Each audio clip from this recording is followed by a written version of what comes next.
Understanding Our World, based on the resources of the University of Michigan.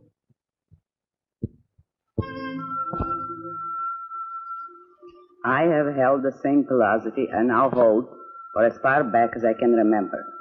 I have learned a great deal through the years and extended my knowledge of details, of specific issues, of definitions, of applications, and I intend to continue expanding it, but I have never had to change any of my fundamentals. My philosophy, in essence, is the concept of man as a heroic being, with his own happiness as the moral purpose of his life, with productive achievement as his noblest activity, and reason as his only absolute.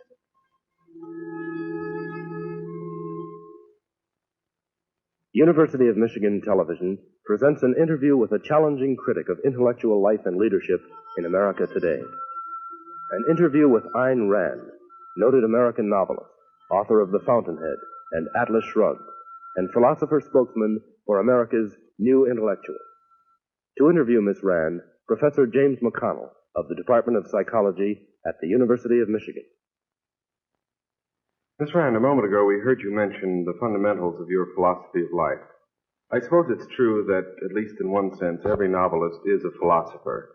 But I think very few novelists have devoted the time and the energy that you have to the development of a consistent philosophical system. So let me begin by asking you, do you consider yourself primarily a novelist or primarily a philosopher? I would say I'm primarily both equally and for the same reasons. You see, my main interest and purpose, both in literature and in philosophy, is to define and present the image of an ideal man, the specific, concrete image of what man can be and ought to be. And when I started writing, when I approached the task of literature and began to study philosophy, I discovered that I was in profound disagreement with all the existing philosophies, particularly their codes of morality. Therefore, I had to do my own thinking. I had to define my own full philosophical system in order to discover and present the kind of ideas and premises that make an ideal man possible, in order to define what kind of convictions would result in the character of an ideal man. I think your novels show very clearly that you have achieved that sort of fusion of philosophy and fiction that I think you aimed for. Thank you. You know, in several of your novels, you've made the point that leadership in any culture, not only in art, but in literature, morality, politics, and economics, that this sort of leadership must be provided by what you call the professional intellectuals. I wonder if you could tell me just what you mean by the term professional intellectuals. Who are they, for example? The professional intellectuals are, in effect, the field agents of the army whose head or commander-in-chief is the philosopher. Mm-hmm. The philosopher, the man who defines the basic fundamental ideas of a culture, is the man who determines history. And professional intellectuals are all those whose professions deal with the humanities, the studies of men as against the physical sciences. The professional intellectuals in all their various professions carry to the rest of the culture, to the rest of society, the philosophical premises, the ideas which have been defined by the philosopher. Therefore, they are the transmission belts. They are the ones who determine the goals, the values, and the direction of a culture. Is this true in any culture? Would it be true no matter where you found them? It is true in any civilized culture, but historically you must remember this. The new intellectual, or rather the intellectual, is a very recent phenomenon. There were no such phenomenon as a professional intellectual prior to the Industrial Revolution and the birth of capitalism. Prior to that, man could not make a living, could not make a profession of intellectual work. The mind, the intellect, reason, had no value in those earlier cultures. It is only since the birth of capitalism and of a free society that man, for the first time in history, acquired the chance to make a living by means of dealing with ideas. Reason became a practical issue for the first time. And the height of it was the 19th century. Today, this is the value which we are losing, and it is the intellectuals who are betraying it. You think, then, that America's intellectual leadership has collapsed? Yes. collapsed and abdicated. Oh, how have the intellectuals failed to do the things that they ought to do? How have they not lived up to their responsibilities? By betraying the very premise that made their existence possible, by denying the intellect. For decades now, the intellectuals have been progressively preaching and advocating the ideas that the intellect is impotent, that man can know nothing for certain, that reason is unreliable, and in effect man has no power to know the facts of reality.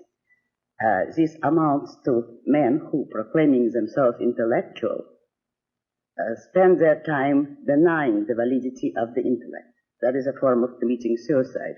And today, when you see the rise of such openly mystical, anti-intellectual philosophies as Zen Buddhism or existentialism, doctrines which cannot really properly be called philosophies, this is the admission of intellectual bankruptcy on the part of those who accept it. If in a group of men, such a theory as Zen Buddhism, which is a doctrine originating about the 5th century BC, if that becomes the latest word of the mind, it isn't I who am condemning them. They have condemned themselves by their own actions. They have given up. They have declared their intellectual bankruptcy and have gone back to the mysticism of the Dark Ages.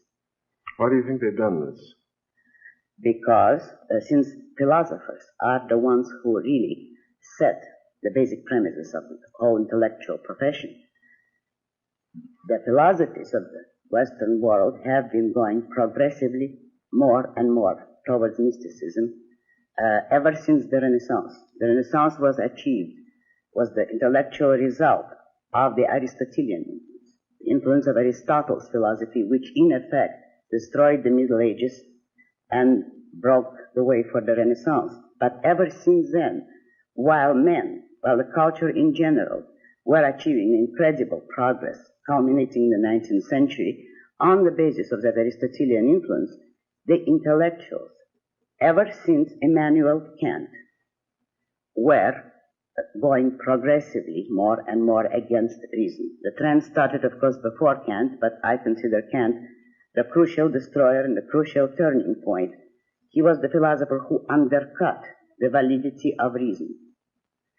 He did not really succeed, but his is the most skillful system of pushing reason off the philosophical scene altogether, and to the extent to which other philosophers and intellectuals accepted his basic premises, to that extent they have been moving towards a noumenal, mystical world ever since. Well, you mentioned Kant. You mentioned Aristotle and his influence on the Renaissance. Under whose influence was the world before the Renaissance? Let's go back and look at some of the history. Before the Renaissance, the Middle Ages, Dark Ages, were ruled by mysticism. Yes. That is, by religion and philosophy. And in those periods, philosophy was considered a handmaiden of theology. The predominant philosophical influence was Plato.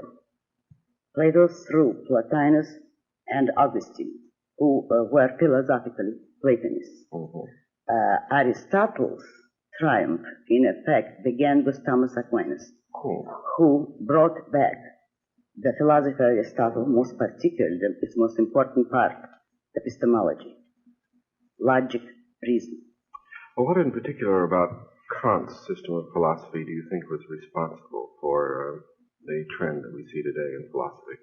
The very cumbersome, very complex, and very false and phony system of dividing man's intellect, man's mind, from reality, of declaring that what we perceive is only an illusion created by some special kind of categories and forms of perception in our own mind, by declaring and allegedly proving,